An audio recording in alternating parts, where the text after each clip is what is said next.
I'm back with another Fortnite Save the World University. This is a series where I teach you how to maximize your Save the World experience. Let's take a look at everything you're going to be doing in Plankerton up until Storm Shield Defense 5 and how to do it effectively and quickly. Shelter Skelter. You have to complete and evacuate the shelter mission. That's pretty simple, pretty self-explanatory. From Husk till Gone, you have to eliminate 500 Husk in 34 plus zones. This is most likely going to cost you 2 missions. So I recommend that you guys do either an eliminate and collect mission, or you guys can also do a destroy the encampments mission. If none of these missions are available, make sure that you just do a fight the storm mission, and fight the storm missions usually last around 10 minutes, so shouldn't really take you long to do this. Gather 8 containers of food. Basically, this mission you have to look for the yellow exclamation marks, and the yellow exclamation marks are going to be the containers of food. When it comes down to the reward, choose the training manuals. Trust me, you're desperately going to need training manuals later on in the game, so make sure you get as many training manuals as possible. So, deep blue some things. You have to activate all pylons. What are pylons? Pylons are these towers that you guys are seeing in the background. And you want to make sure that you go into a mission and you activate every single one of these pylons. You can also, find pylons by, opening up your map, and then you're going to see like a logo for like health, which is going to be a plus sign, or building, which is going to be like the building thingies. Long story short, you can do this in one mission. What's in the box? You have to kill a mimic in a 34 plus zone, and you have to loot 3 treasure chests in a 34 plus zone. This is really easy if you know what area to go for and what hero to play. Let's talk about the area that you want to do this on. You definitely want to do it in a suburban area, because chests in suburban areas usually always spawn on top of houses or at the bottom of houses in the basements. You also want to make sure that you are using an Outlander for this specific quest line. Outlanders have this ability right here in the zone, which you hit an object 5 times and then you can see objects through walls like chests. If you see a yellow glow, that means that there's a chest through a wall. Alright, so what I meant to say is that if you see a green fairy dust or a blue fairy dust, that means that that is going to be a chest. And if you see a purple fairy dust, that is going to be a tier 3 chest. If you see a purple glow, that means that there's a tier 3 chest and above. And of course, these tier 3 chests, when you open them, there is a chance that they're going to be a mimic. And yeah, you're going to be able to kill the mimic and easily do this mission. Again, this is an easy quest line, and if you follow those instructions, you shouldn't really struggle with it too much. Complete or retrieve the data. That's easy.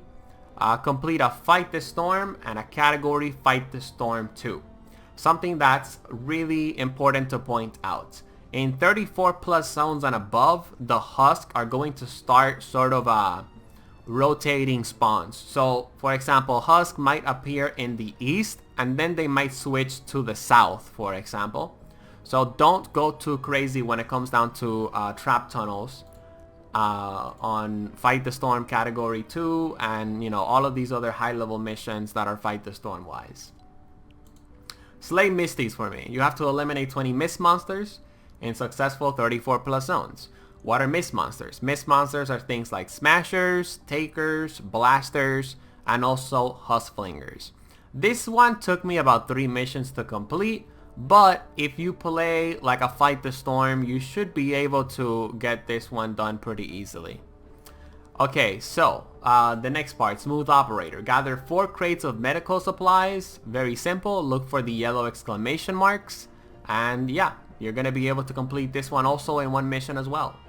Complete a Deliver the Bomb in a 34 plus zone. This is very easy. Again, you just do a Deliver the Bomb mission. And then complete a Repair the Shelter in a 34 plus zone, which again, very simple. Just complete a Repair the Shelter. It's not really that hard. And of course, feel free to go to the Quick Tips playlist in the description for some Repair the Shelter tips. And then of course we have Storm Shield Defense 5. When we complete Storm Shield Defense 5, which I'm not gonna bring gameplay of because it's, completing Storm Shields is pretty easy, at least the plankerton ones, but we're gonna get a slot for Gadgeteers and the Close Assault Squad slot number 3. So we're gonna go on to my survivors, and And as you guys can see, we have a slot for the gadgeteers. So let's add a survivor on the gadgeteer slot. Ooh, I don't have a survivor that matches. So fuck it, I'm just gonna add this survivor right here. And then what I'm gonna do is I'm gonna level this survivor all the way up to level 10. Now when it comes down to survivor squads, after you do your Storm Shield Defense 5, you should be around power level 36 to power level 40. Ideally, if you've been paying attention to my survivor squads and you've also been buying Mythic Lead survivors from X-Ray Llamas, whenever you have a chance, you should easily be around the power level 37, 38, somewhere around there, okay? Like I said on my previous Save the World University video, my #1 goal was to get all of my lead survivors to 2 stars and all of the other survivors of mine to level 10 at least. So as you guys can see, all of my lead survivors have 2 stars already. I already completed that specific goal. Okay, and then of course most of my survivors are already level 10. And the reason why most of my survivors are already level 10 is because every single chance that I get, I do a mission that's giving out Survivor XP, okay? Because Survivor XP is going to be 100% crucial to, of course, increasing our power level. You guys can also do a 4-time mission, and these 4-time missions are going to be giving you sometimes 4 times 4 times Survivor XP, and the 4-time missions that give out Survivor XP basically give you a lot of Survivor XP so that you can level up your Survivor squads very quickly. And of course, you're also going to be getting a lot of Survivor XP from some of these side quests, for example. But that's pretty much it. On my next video, I'm going to be going over everything you need to do up until Plankerton Storm Shield Defense 6. We're going to launch the rocket soon. We're going to go to Canny Valley. So be on the lookout for it, and I'll be seeing y'all in the next one. Hope you guys enjoyed this video.